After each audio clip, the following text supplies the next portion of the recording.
Okay, so this time I have a little headset, so hopefully I'll be able to be more free to move about and everything. I'm also going to be doing this presentation behind me, but the presentation behind me is more of a guide for you guys and for myself to kind of keep us on track of what we're trying to talk about. As for most of you, I'd imagine you were in the previous session, and you heard a little bit about my story and about my birth mother. But the primary focus of this talk, and I kind of geared this on purpose, is about why, first of all, before we get how do we help endangered women, we have to care about them and understand them.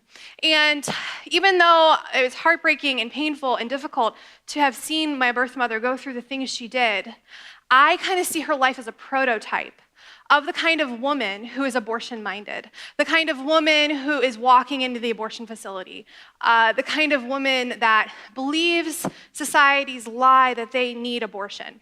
So, and I've kind of come to this conclusion over a long period of time of seeing the other side argue about abortion. So I'm going to spend a good deal of time today talking about that.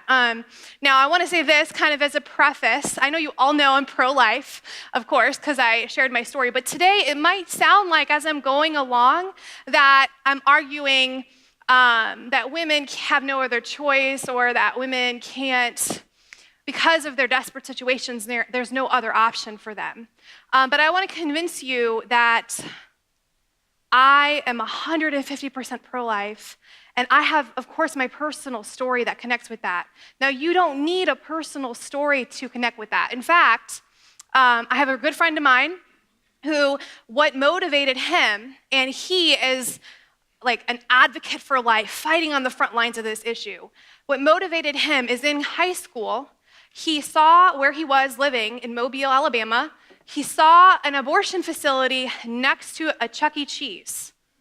And it was that imagery that brought him to say, how can we be doing this? How can we be seeing children playing and having fun and living out, childhood right next door there, tearing babies apart? That was his story. That was his moment that brought him into this cause. And the moment for me was not only my personal story, but when I was 11, 3 years post my adoption, the really unique thing about me is that my adopted mom, separate from my story, she had an abortion herself in her 20s. And she was, at that time, in kind of like a rescue movement that worked on the front lines of the pro-life issue. So when I was 11, I went to Wichita, Kansas, which if you're familiar with Wichita, you might know that Dr. Tiller, George Tiller, performed late-term abortions there. And he had a crematorium on his grounds. And the moment, I'm telling you, as an 11-year-old, coming out of all of this I was in, I was pro-life then, as much as an 11-year-old can be. But I was standing there with my mom. It's hot, it's like 100 degrees outside, and there's this black stuff falling on my papers. I have these white papers in my hands, and it's like blackish gray. And I was like, Mom, what is that? What is that? And I was like, is that dirt? And she points up and she says, no, it's the ashes from the babies they kill here. Yeah. So my point in telling you this story to get to this why should Lydia matter to you question is I had that moment. We all have a moment in life where, in this journey, where we become pro-life, really, truly, to the depths of our hearts. Because in that moment for me, I realized that could have been my ashes on my hands, falling on my papers. That could have been me. So I just want to convince you 150% before I go into all the issues that women face, that I'm 150% for that baby from the moment of conception. But I think we need to look somewhere else for a minute, okay? We need to look at something else, because somehow, even though we know the facts about science and we know the realities of the unborn person, 18 days from conception, the heartbeat starts. We know about brain waves. We know that babies can feel pain as early as 16 weeks and up. We know viability is becoming, human viability. It was 21 weeks is the earliest a baby's been born and survived. We know that number is increasingly getting further back, right, because of science and technology. We have ultrasound, a window to the womb where we see life in the womb. Yet, women still pursue abortion. And why is that? Why is that? And I personally don't believe it's because they don't necessarily know about it. It's not that they are completely unaware of it. I think it's because they are desperate and they are in the dark. And I deeply care about them too. So, Lydia, why should Lydia matter to you? I mentioned earlier that my birth mother passed away in 2010. She had a very difficult life, and her death was sudden. I was in college. But after years after her passing, now we're in 2019, I've looked at her and I've looked at all of these things about her. See, this is my family and care, first of all. But this is all the things about her that is important for us to remember. She was an immigrant from Honduras, so she looked, I don't look Hispanic, okay? I know that. But she did, okay? She had the long dark hair. She spoke Spanish. She spoke Spanish to my older siblings. She did experience racism in a way I never really have, except when I was in her home and had the ramifications on me myself because of her being in her life. She was post-abortive. Statistics shows that women, and I'm going to have this on further slides, that women who choose abortion have often chosen abortion before. So I didn't get to share this earlier, but she had 2 prior abortions to her consideration of abortion with me. So she was familiar with abortion too. She was mentally ill. I told you she was schizophrenic, and that's a very severe mental illness. There are other things like depression, bipolar disorder, other disorders that aren't as obvious to us. We can meet a person who's struggling with depression, and we won't know. With my birth mother, she was a paranoid schizophrenic, so you eventually knew that she was sick. You eventually got there. You eventually got to that conclusion. But like I said, she's a prototype of the type of woman who's going to be abortion-minded, the type of woman who believes abortion is a solution to them because they're in crisis. She was reliant on government assistance. As I mentioned, her children were in and out of foster care before I even was conceived. She was a victim of domestic violence, and I've only recently began to uncover and look at the connection between how many women pursue abortion that are victims of domestic violence. Domestic violence shows up in different ways.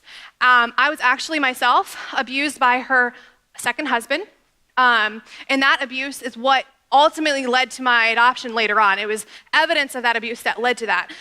So she was married to an abusive individual, and then her sons became abusive. So she lived in this, that was her universe. That was her world, right? That was what she experienced day to day.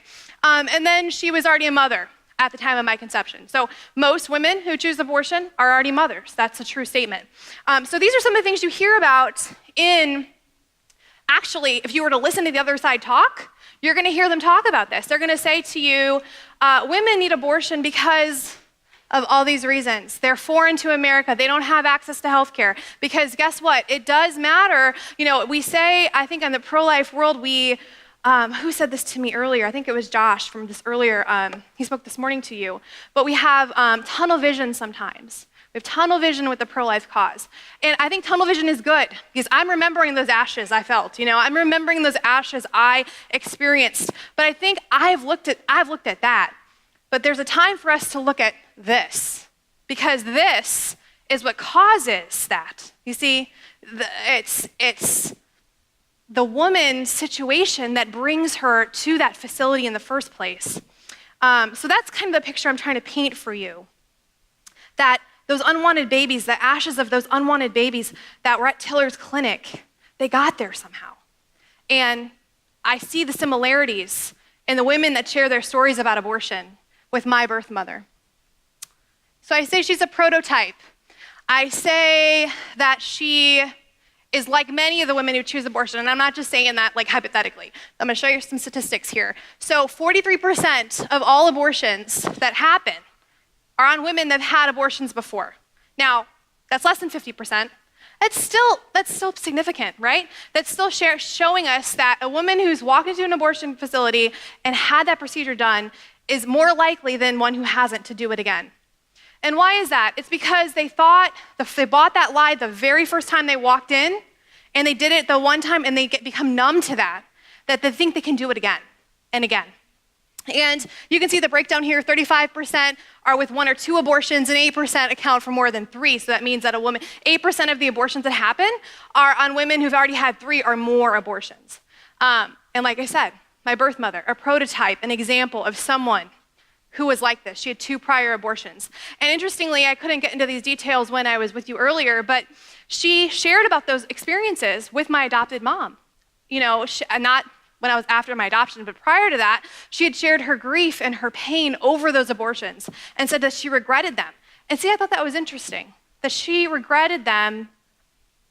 And that conversation was even after experiencing being a mother and having all of her mental illness that she had and all the violence in her own family, she still regretted taking life.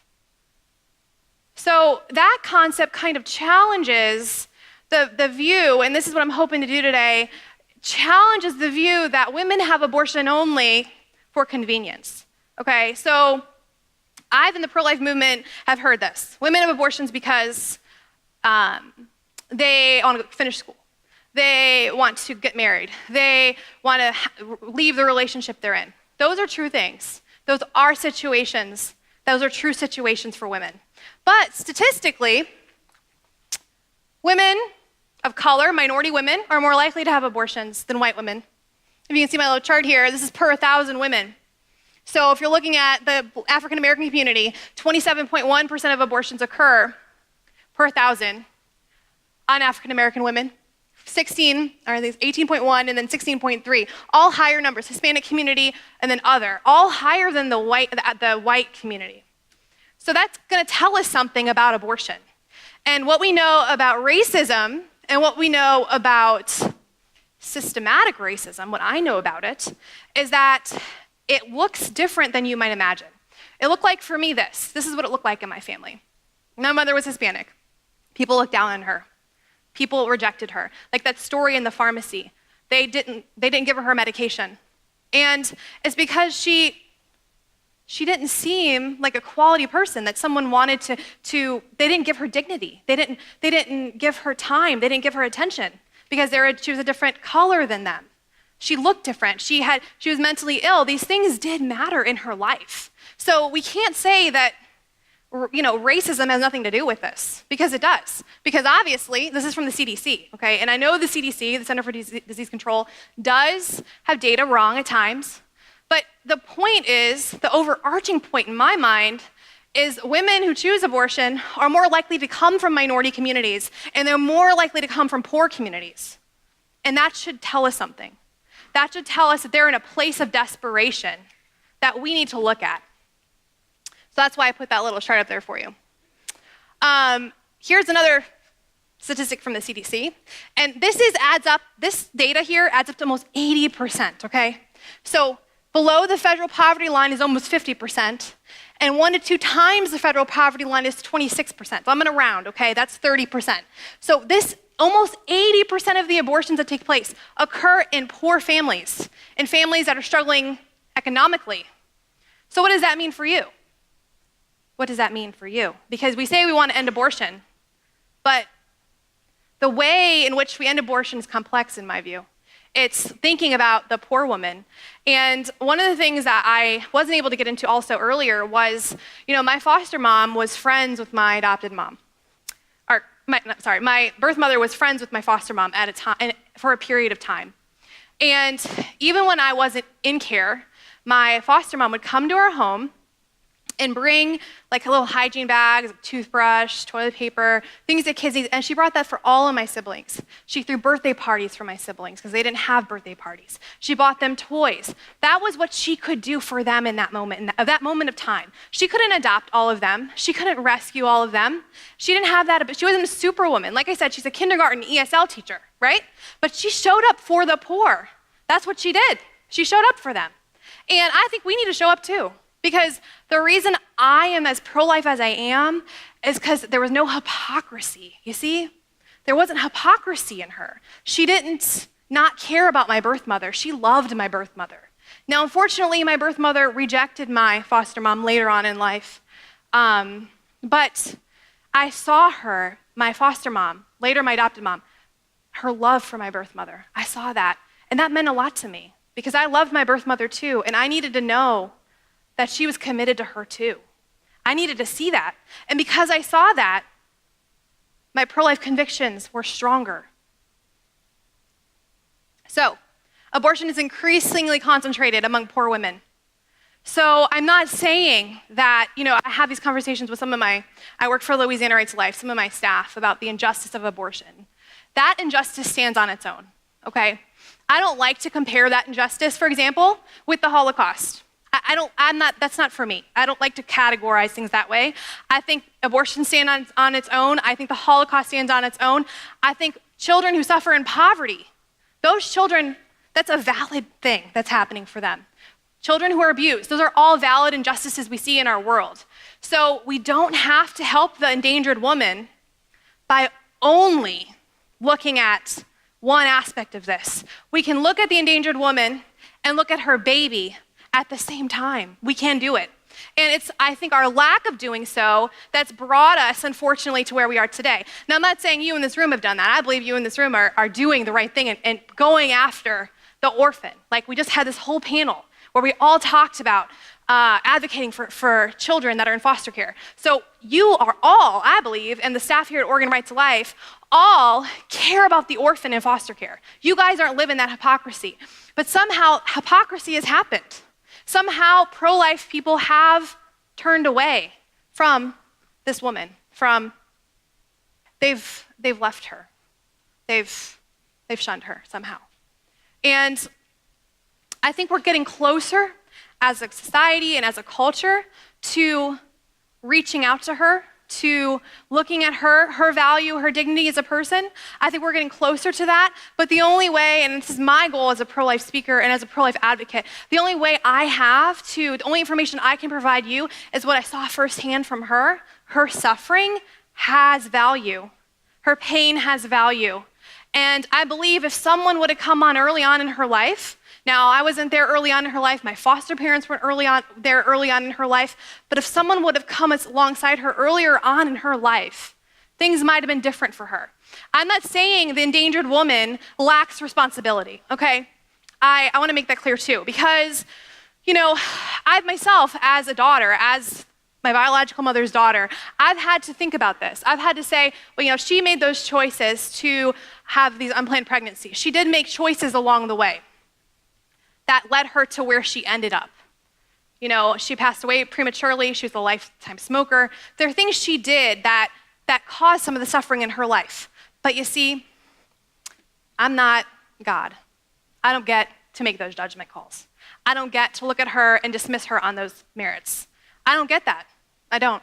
What I get to do is find the compassion that is required of me to say, what can I do to help you anyway? Apart from the choices you make. And this, as a daughter, I was never able to do this. I really had a lot of pain after when she died in 2010 about this, because I realized I always wanted to, when I got older, go and take care of her. I always wanted to be able to reach to her. And I wasn't able to do that at that time. I was in college. I was in Chicago. I went to school up north, and I wasn't able to do that. So I had to grieve that.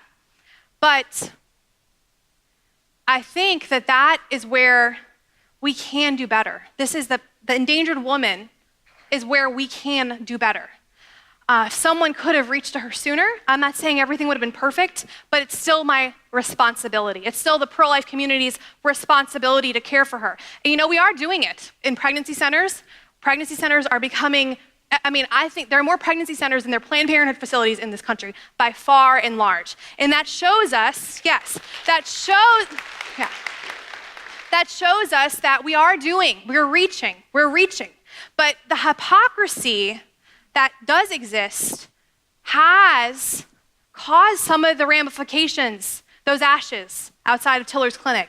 The hypocrisy, the double-mindedness, the confusion about if that woman is valuable enough to do something. And I was talking earlier with some people about pro-life methodology, pro-life persuasion, and the ways in which people communicate and try to be pro-life, and try to, like on the sidewalk counselors, how they reach women.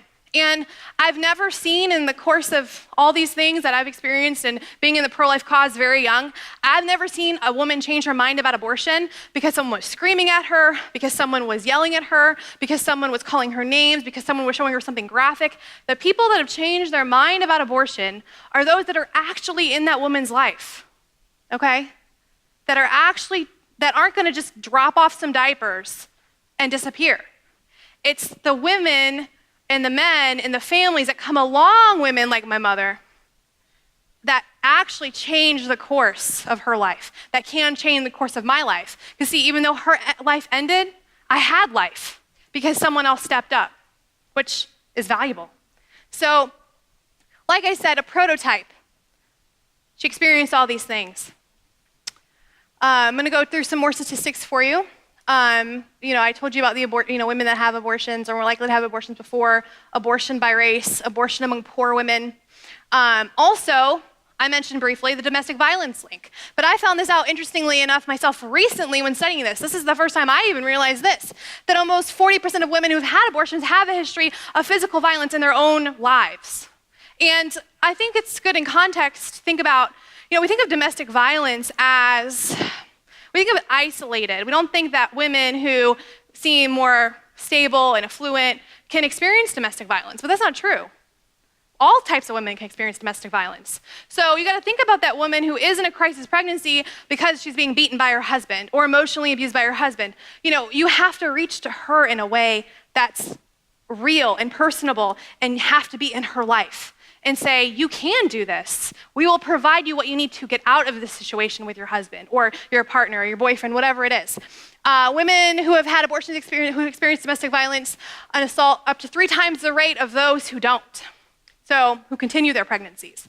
So, it shows you that what drives the woman who goes to the abortion facility is always, I want you to kind of get this theme, a crisis, right? Some kind of crisis, poverty. They've been, they have discrimination in their life. They can't afford a child, literally can't afford one, and they're being abused. These are the type of women that largely have abortions. And I spent a little time in this presentation sharing, I don't need to speed along here, I've realized the time, but sharing, we need to distinguish between what's factual and what's false, okay? Because it isn't true. When someone tells you that the majority of abortions occur because of rape, that's not true, okay? That's just simply not true. It's 2%, I think, and less. Or that the majority of abortions occur because of fetal abnormalities. That's also false. That's like 1%.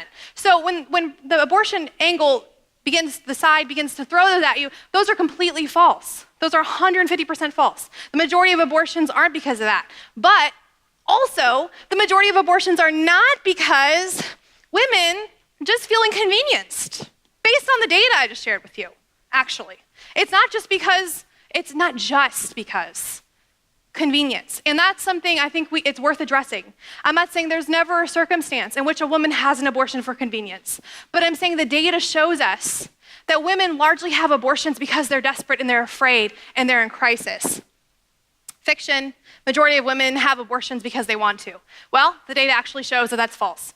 The data shows that 60% of women who have abortions, 60% of abortions involve some type of coercion, which means that someone in their life is pressuring them. Now, when I think about pressure, sometimes I think of, that means they're driving them to the abortion clinic. They're like getting in the car, they're going there, they're saying you have to do this, with like almost a gun to their head, honestly. That's what I think of when I think coercion. But actually coercion is not just, that's really obvious coercion. But coercion that I'm talking about is a partner who says, I have so much to do, I want to go to college, I don't know, what do you think we should do? That's coercion. It's also coercion when a parent says, you're 15, what are you gonna do? I don't think this is a horrible situation, and I don't think the parent, to be fair, is trying to do that, but because instead of saying to their child, their daughter, you can do this, we can do this, I will support you, I will help you do this. Instead of that conversation, I think it's normal for the parent to be afraid and to, at that point in time, ask questions. I wanted you to go to college, I'm so disappointed. And I don't think it's the intent for that child to be steered toward abortion, but that's what ends up happening, is that child is steered toward abortion. So it's part of shifting our whole narrative our whole conversation, our whole ability to talk to that teenager, to that person in crisis, and to immediately, the first response we need to have is, what can I do to help you? That needs to be where we go, immediately. And even if it's an abortion-minded person who's already decided on abortion, we need to wait a second before we start talking. We need to wait a second and say, well, why do you feel that way? What's going on in your life? Caring about that detail will prevent those ashes from falling on the ground. That's what I've discovered, is caring about that will change abortion numbers, will change statistics about abortion. I'll go through a couple more of these if my pointer works. I said this, abortion occurs because of coercion. Abortion occurs because of intimate partner violence. And women have abortions because they've had them before. Women have abortions because they can't afford a child. And this is a real difficult one because I grew up on food stamps and Medicaid and those things. And that seems to be on the other side of this conversation, right? We tend to polarize things sometimes in our culture. We polarize, we make it political. Well, this isn't political to me. This is personal to me. We need to care about the woman who doesn't have food on the plates in the evening to feed her kids. That's not a political issue to me. That's a personal issue. That's something the church and the community should be stepping up to run to do instead of relying on the state to do it. And that will reduce abortion numbers. Caring about that. So we can't pretend that racism and poverty don't exist to change abortion statistics. We have to look at them as fact and not dismiss them and say they don't exist, which is what we tend to do sometimes. We tend to say, oh, it's not that bad, it's not really a big deal. Well, I can tell you when I was starving, it was a big deal to me. When I was hiding in the bathroom from my brothers who were abusing me, it was a big deal to me. That was real. That happened to me. Yet I can say that, and I can say 150%, I'm glad to be here. I'm glad I wasn't aborted. Those things can coexist in our conversation. So we have to find a way to do that. Women, as a rule, do experience oppression in a different way than men do in our society. That goes back decades. That's not new information. That's not some mystery, okay? Women are often victims. In domestic violence cases, it's almost 100% women, okay? That's a reality, that's a fact. So as, the leaders that are around us need to consider that, to say, who is being affected by this? They need to consider that. So I'm not trying to be dramatic when I say poverty has a woman's face. I know that seems dramatic, right? But women are more likely to experience oppression than men are going to experience. That's just factual. Here's another fact. Comparatively, in the United States, 100 abortions per 2 adoptions. See, hypocrisy. Now, I'm not saying every one of us are called to adopt a baby. I'm not saying that. But I'm saying if we would have done this right the first time, in the very beginning of this, before 1973, if we would have come in and gotten with that woman and really been there for her, this statistic should be the opposite. Back earlier in the 90s when I was younger, I would hear this was the era. The era of abortion should be safe, legal, and rare, right? Rare. Now we're somehow very far from that day, right? What we're hearing actually is abortion should be celebrated. Celebrate, shout your abortion. Have y'all seen that? Shout your abortion. Be excited about your abortion. We're so far from rare. You can't even see the same.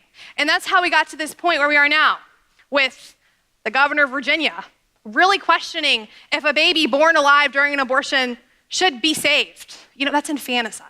Going to throw that out there. It's infanticide. So that's how we got here, though. See, we got it backwards. And the statistic is a perfect picture of that. Is if communities can come in and flip this around, guess what? Women are going to be doing, society as a whole, women are going to be doing better because of that. Because I know too, and this is not what this presentation's about, but it's a part of it. I know too that abortion exploits women. I know that abortion hurts women. And for my birth mother, it only furthered her suffering and her pain. It brought her nothing good. So that stands on its own too. I think we're gonna get into some questions, but my big so what for you is take a step back. I have looked at the baby in the womb, and I know 150% that the moment of conception is the moment that that baby is valuable and should have dignity and worth, and intrinsically, without anything else. But I also have come to learn that Lydia matters, that that woman's suffering matters. And if we address that, we're gonna change abortion. So.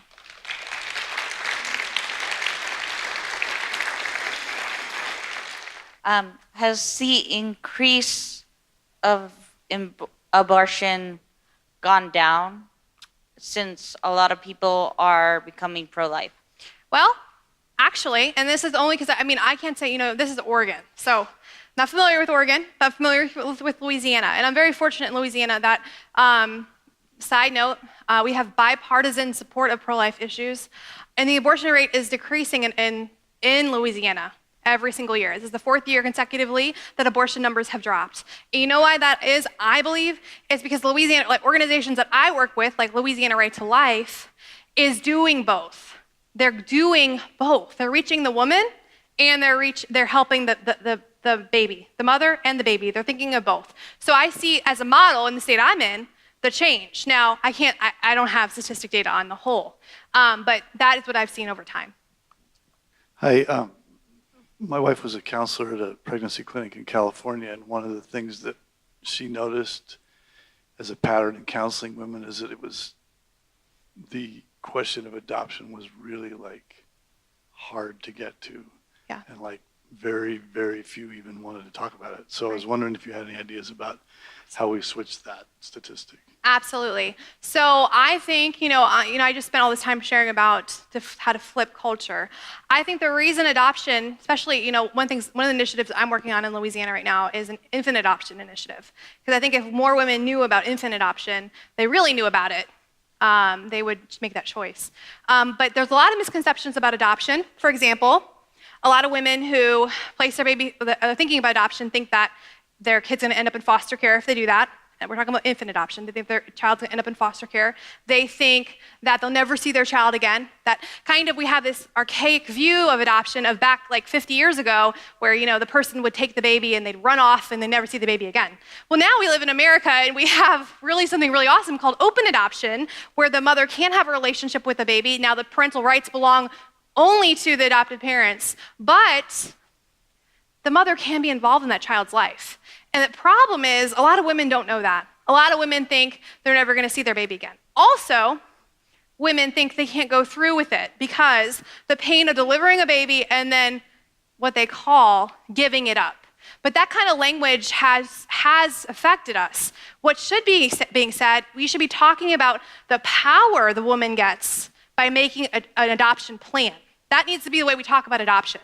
We say you have the ability and the power to pick the parents that you want to raise your child. You have the ability and power to choose if you want an open, closed, or what they call a mediated adoption. And you get to make those choices, and that's good parenting because you're giving the baby the gift of life. So I believe the reason that is the way it is because a lot of misconceptions about adoption, a lot of things from the past about adoption that have seemed to be what society accepts as true, that has swayed these women to believe that. So educating women on what's true about adoption actually, I think, is what will change that around. I hope that answers your question. Okay. We have another question. How can you help women who are consistently making poor choices that lead them to abortions? Right, women who consistently, see, that was my birth mother. She consistently, repeatedly made poor choices. Yet, we relentlessly love them. We relentlessly show up for them. We relentlessly, and my foster mom, adopted mom later, continued to be in my mother's life as long as she allowed it. She continued to be a friend to her, to show up to her, to be there for her. And that is the difference. That is the difference. See, that's what you have to do. That's what's required of us. And this is something I've had to learn. Sometimes we want a result, right? Sometimes in the pro-life community, we want to see results, which I think that has a place. But results aren't actually a part of the same conversation of responsibility, okay? My responsibility is to care for the woman regardless of the result of what she chooses. Sometimes We need to remember that because it's hard to do that. It's hard to sacrifice, as you heard here. Foster care is hard because it's not natural for us to take in a child and then just be fine with the child being taken away from us. But it's our responsibility to care for that mother and to care for her relentlessly, kind of not ignoring the realities of what she's choosing, but those don't have an impact on what you are going to do. Does that make sense? I hope that helps. I see there's another question over here. How effective is the use of the threat of breast cancer to encourage women to go to term and give the child up for adoption? Because when the lacteal glands are activated for pregnancy, with abortion often brings breast cancer. Sure, that's a very good question. I think it's a very valid question. My concern with that argument is a woman who's in a crisis pregnancy isn't thinking about breast cancer. She's not thinking about 10 years from now. She's not thinking about 5 minutes from now. She's thinking about right now how her life is being affected by this baby. So I think that argument has a place, and that argument has a big place in science, in the science world, and in talking about ethically what the responsibility of doctors are to do to inform them about the ramifications and consequences of abortion. But I don't think for a woman who's in a crisis pregnancy, that is the way you want to go. Because, again, she's not thinking about 10 years from now when she might have breast cancer. She's thinking about right now, what am I going to do right now? Back here. And I'm not going to disagree with you that you're not around women in crisis because I'm sure you know you and your life better than I do. But I do want to tell you this. My adopted mom met my birth mother in church. So women in crisis are everywhere. They're everywhere. You don't have to go to a homeless shelter to find one. And I think that we need to, you don't have to, I think there's a time and place, when God, I'm from a faith background, when you feel compelled by the Lord to pursue taking in a child, making big decisions like that, or becoming an advocate, like CASA, or doing one of those things. Those are big steps. But I think you can look around in your life and reach to the women who are around you. Because like I said, women in crisis don't always look like women in crisis. My birth mother did look like a woman in crisis because of this whole her mental illness caused in her. It was very obvious. But that's not always the case. I think our best bet is to start in our own world and to look around to see where are women that we engage with every week or every day at work. Where are those women at? And then from there, be praying and thoughtful about what the next step is from there. Because there is a next step, but I'm saying start locally, start small, start where you're at. And with my parents, I didn't mean to say when I said earlier that it wasn't noble what they did. I said, it looks really noble and big, and it is noble and big what they did, but it started small. It started with them bringing things to my birth mother and bringing her food and caring about her. It starts small. I think that's how any change starts. It starts locally and small and in the people that are right in your life right now. So I would start there. I hope that helps. I know it seems like a way to get around an answer, but I'm really saying that I think there are more women in crisis than you might realize in front of you. Question. Where are we at? Over here. Okay, yes. Sorry, forgive me because it's not really a question. However, it's an answer to what you were saying over there. So first of all, you can be a counselor at a crisis pregnancy center, but also they have these incredible Facebook pages that are for crisis pregnancy centers. And crisis pregnancies. And women post on there their worries and that they're considering an abortion and things like that. And you can be a part of it. Anybody can be a part of it. I was actually connected to a girl all the way in South America who had posted on one of those pages and was considering an abortion. There's also standupgirl.com, which was started through Oregon Right to Life Education Foundation, and that's a good site also for people to chat with others who are going through a crisis pregnancy situation.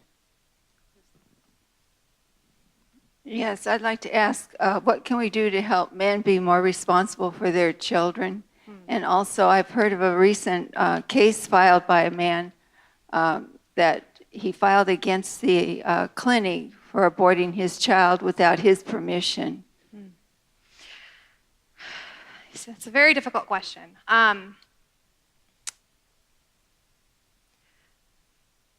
We're never going to live, this is my language because I'm from a faith background, we're never going to live in Eden. We're never going to live in Eden. And the predatory nature of mankind that I experienced as a child, the brothers who abused me were abused themselves. They saw that. That's all they knew. So I did have to sort through that. I did have to sort through and forgive them for that. But I realized that it was the only thing they knew.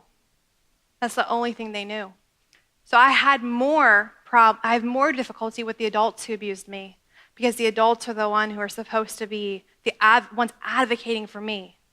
But the only way for us to address that question is to work on ourselves.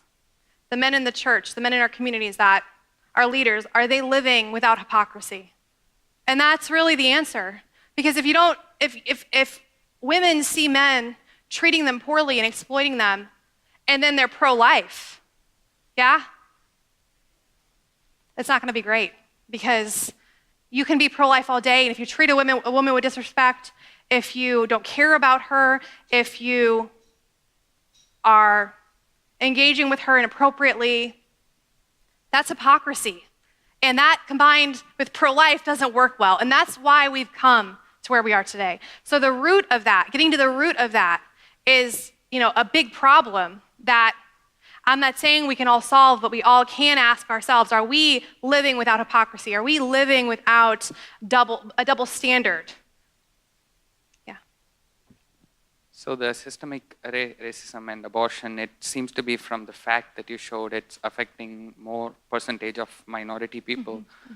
But instead of racism, it could also be because minorities, they overwhelmingly vote Democrats, and they are being targeted also with that sort of mentality by the abortion clinics, and something can be linked with eugenics, with Sanger. So what makes you say that it's because of racism and not because of how the Democrats target them, minorities, to get the votes? Well, that's only because statistically, those who are minority communities are often poor. They're often economically disadvantaged. And it's true that they're targeted. That's what I'm saying here is my mother was a prototype. She was a woman who was a good candidate for abortion, one would say.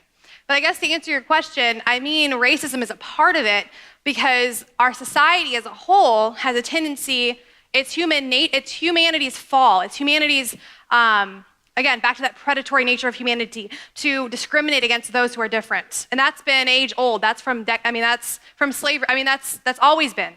And that impacts women in crisis pregnancies. So that dynamic influences that. And like in my mother's case, her race coming from Honduras, I didn't really think about that as a child at all. But when I became an adult and I looked at her life and I saw how people treated her, it wasn't only because of her mental illness they treated her that way. It was because she was different than they were. And her race actually had something to do with that. And looking at that and saying it has a part to do with abortion. Now, I will agree with you, beyond 150%, because we know statistically that most Planned Parenthood abortion facilities are in minority communities. I'm not disagreeing with that at all. And that's why I started with the story I started with, because it sounds like I'm agreeing with pro-abortion-minded people. I'm not agreeing with them. I'm saying we need to also look at what they're saying, too, in the conversation. Yeah. Oh, this is just a comment, too. I think some of that you might be impacted in a different way because of where you live. And living on the West Coast my entire life, I think it's the issues of race have probably looked a lot different than they have in the South. I grew up in Los Angeles, and in the 70s and 80s, and I didn't see that, I don't think, like you probably did in the South. So just to put that. Well, and I have a lot of people tell me now, and this is true. This is accurate. What do you know about that, Sarah? You've never experienced racism, and that's what I mean by systematic racism, is that I experienced it in the context of childhood. I experienced it in my family. I don't experience it now, but I've seen it, so I have compassion for it, and I understand it. If that makes sense, I hope that helps. Is there any question? Okay. Actually, this is more of a statement. I've pretty much been pro-life my whole life. I didn't know any other way. And recently I've gotten more involved in it. In fact, this is my first conference to come to. But last night, spent a night with some friends up here in the Portland area. Got to know them a lot better than I knew ever before. In fact, his wife opened her heart up to me and told me about her abortions from the time she was 15 and pressured by her mother. And she was treated like garbage because she had gotten pregnant, and subsequently had 2 more abortions because she had just gone numb. Right. She didn't know that what she was doing was wrong. Right. And it took her a long time to get to that point where she knew that what she had done was wrong. And then she's still dealing with the pain of the part that she played in that. Right. But the bottom line is, I think when we look at pro-life and we look at standing on the other side of the fence and we're watching this woman walking into a clinic, we're watching 2 lives walk into that clinic. Mm-hmm. And the concern is not just for that baby, it's for that mother too. And regardless of how many lives come back out, that mother should still be just as much of a concern to us as the baby. Absolutely. Yeah. Someone back here.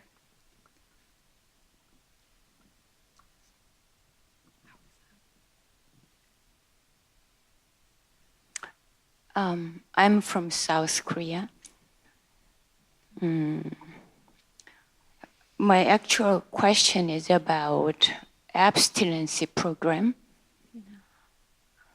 I'm from different culture, and my perspective about American Christianity and pro-life movement may be different, okay? About racism issue, I am a different race. But after I lived years in this country, I think racism issue is used by politics.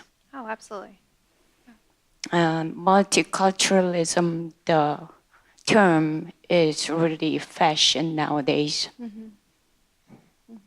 30 years ago, when multiculturalism came to this country, I liked it. But now I find that multiculturalism is used by politicians. Absolutely. Yeah. And entitlement program is a lot in this country. And I think in a social system, we can see why the different race is depending on American entitlement program, and that encourages the pregnancy too. And going back to abstinence program, I think that's the way that we can decrease unwanted babies. I think that's principal issue, especially for American churches. Absolutely. Why? Right. On that note, and why we don't learn about fornication is wrong. Yes. Why single women have 2, 3, 4 children and they are able to maintain that lifestyle. I think that's really deep issue that pro-life people need to think about it. Absolutely. I know we're wrapped up here on time. We're right about there. I just want to comment about that. I'm 150% with you on that. I'm not taking away from that by saying what I've said. But I do think that my perspective, growing up how I did, as a child that was exposed to the things I was because of a person's mistakes, a person's shortcomings. My perspective is we live in a world where we are all suffering because of the fall of man, because of sin's entrance into the world. And we have to look at that, and we have to look at the women affected by that. And I'm not taking away responsibility from her, but I'm saying she's worth considering. I guess I just wanted to add that too.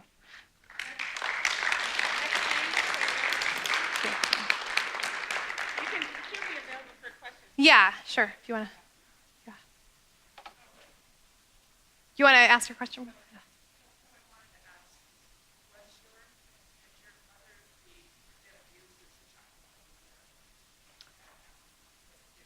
It's not in my knowledge that she was abused physically, no. But she was she married abusive men. She did that more than once. And statistically, what we know about that is that people have been abused, get into abusive situations again. So I would speculate that that is accurate about her life, yeah.